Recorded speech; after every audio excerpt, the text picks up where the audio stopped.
ఇందురేఖ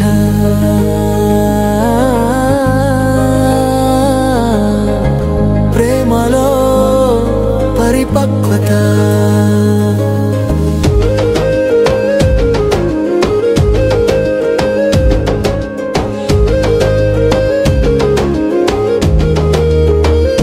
ఇందురేఖ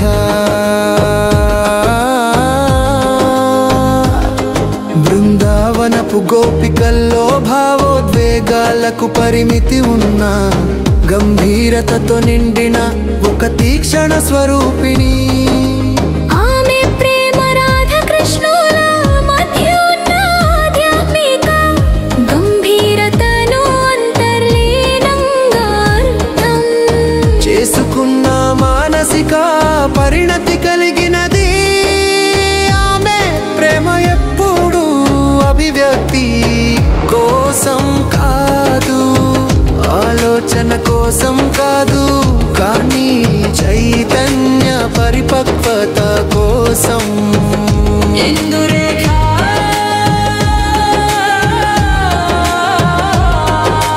పదాలను మించిన ప్రశాంతతతో మాట్లాడేది ఆమె మాటలో దార్శనికత ఉండేది, మౌనంలో చైతన్యం ఉండేది. ఆమె రాధ ప్రేమలో దాగిన తపస్సును గుర్తించి రాధను తన స్వరూపంలో నిలబెట్టే బాధ్యతను తీసుకున్నది.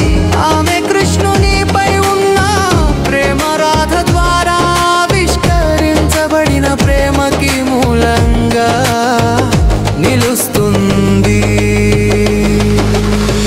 ఒకసారి బృందావనంలో అందరూ రాధ కోసం ఎదురు చూస్తున్నప్పుడు కృష్ణుడు మౌనంగా నిలిచి ఉన్నాడు.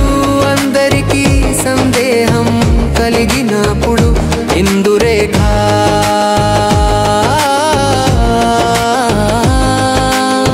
స్వరాన్ని నొక్కింది. ప్రేమ ఎదురు చూడనది కాదు, ప్రేమ ఎదురు ఉండేదే కాదు.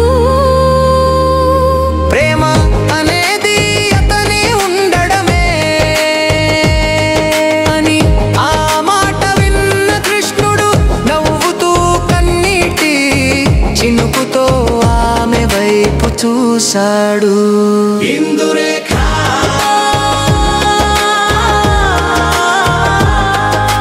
పాత్ర ద్వారా మనం తెలుసుకోవలసినది ప్రేమలో పరిపక్వత అనేది అనుభవంతో త్యాగంతో బంధితో వస్తుంది. ప్రేమ అనేది ఒక పిల్లలాట కాదు, అది జీవన తత్వం. ఆమె జీవితం ప్రేమను నిలబెట్టే వేదికగా,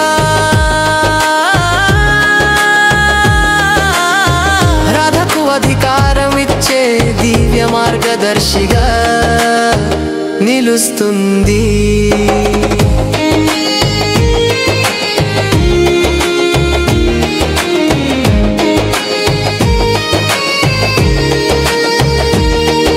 ఈ ఎపిసోడ్ ఇందురేఖ పాత్ర ద్వారా ప్రేమలో పరిపక్వత ఎలా వ్యక్తమవుందో చూపిస్తుంది. ఇది కేవలం గారత కాదు, ఇది బాధ్యత, ఇది స్పందన కాదు, ఇది సమర్థన. ఆమె ప్రేమ మనం జీవితాంతం అభ్యసించవలసిన తత్వం.